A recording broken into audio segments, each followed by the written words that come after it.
Salam sejahtera. Satu artikel saya dapat daripada utusan Malaysia yang mengatakan kawin sederhana tak mahu pening, era Fazira.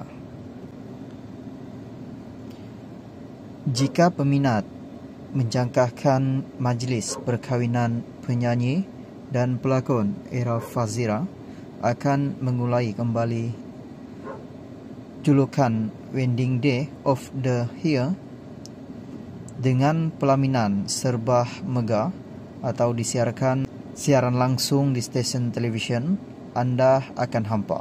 Bagi era atau Fazira Wan Cek 51, jika benar takdir menjodohkannya sebagai pasangan suami isteri dengan usahawan Izwan Zain, beliau mahukan sebuah majlis yang serba sederhana namun penuh dengan suasana ceria, menjamu sahabat dan orang-orang yang mendoakan kebahagiaannya selama ini.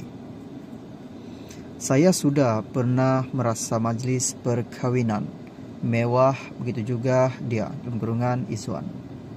Jadi jika benar ada jodoh saya, mahu majlis itu sangat sederhana dan ringkas tapi seronok.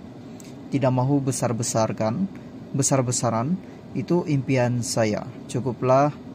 Lagi pula kalau majlis besar-besar, pening banyak kerja. Saya mau santai-santai sahaja, katanya sambil ketawa ketika ditemui utusan Malaysia baru-baru ini.